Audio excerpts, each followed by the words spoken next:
Jviewers, kamusta po kayong lahat? So, welcome here in my channel. So,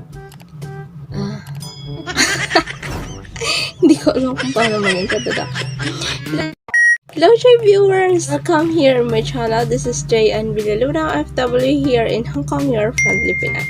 Don't forget to give me a thumbs up, subscribe to my channel, and hit the bell notification there so that I can update you for my new upload videos. And kung bago ako sa channel to, thanks for watching. So without further ado, let's go. In today's video, magpapatuloy po tayo sa ating journey through learning how to speak Cantonese. So, nasa level 5 na tayo, which is dito tayo sa present, future tense. And isasama na din natin yung 4 seasons nila dito sa Hong Kong. Then, magpo-proceed tayo sa number 7, which is conversation very soon. But before that, gusto kong i-take na opportunity na magsabi ng thank you so much for keep supporting this channel at hindi kayo nasasawa na panoorin ang mga videos ko all about sa paano mag-apply dito sa Hong Kong and kung paano ba magsalita ng words in Cantonese. And happy 5,000 subscribers na po sa ating friendly Pinay channel. So, thank you so much po. Maraming salamat at taos puso po ako nagpapasalamat sa patuloy na pagsusuporta ng ating channel. So, without further ado, umpisahan na natin. So, number 5, which is past, present, and future. So, first, before, Tin. After, Ti Hao. A while ago, Tao Sin. Now, Ika. Later is Titi, or sometimes we call it auntie. Parang nagaganon. Auntie la. Later. In short while or for a while, they called it Yatan. For a while, Yatan.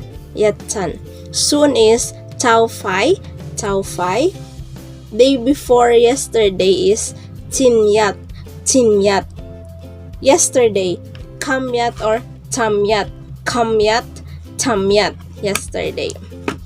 Today is Gamyat. Tomorrow is Tinyat. Day after tomorrow, Hawyat. Yesterday morning, Kamyat Tiwto. This morning, Gamyat Tiwto. Gam Tiwto.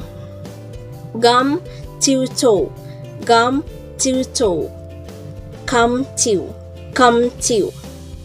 Tomorrow morning, Tingyat Tiwto. Another one, Ting Tiwto. Last one, Ting Cho. Yesterday afternoon, Kamyat Antao. This afternoon, Leko Antao. Tomorrow afternoon, Tingyat Antao.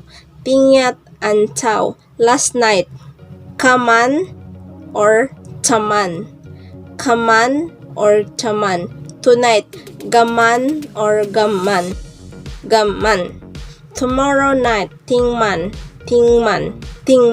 Last week, Songko Singke. Songko Leipai or dalawa lang pala. Last month, Songko Youth. Last year, Songlin. This week, Kamko Singke. Kamko Leipai. Next week, Hago Singke. Hago Leipai. Next month, Hago Youth. Next year, Halin. So that's it for our past, present, and future. So next naman tayo sa 4 season. Dito sa Hong Kong, so meron silang spring, summer, autumn, and winter. So spring, Chun Kwai or Chun Tin. Chun Kwai or Chun Tin. Summer, Ha Kwai. Ha Kwai or Ha Tin. Ha Tin. Autumn, Chao Kwai.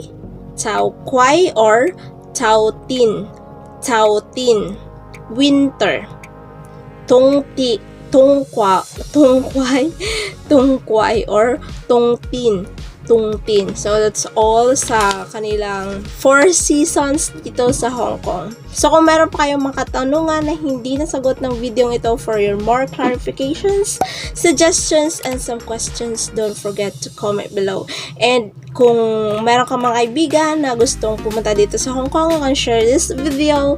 And kung nagustuhan mo ang video na to, don't forget to give me a thumbs up, subscribe to my channel, and hit the bell notification there so that I can update you for my new upload videos. Once again, this is Jayan Villaluna, OFW here in Hong Kong, your friendly Pinay. See you on my next video. Bye-bye!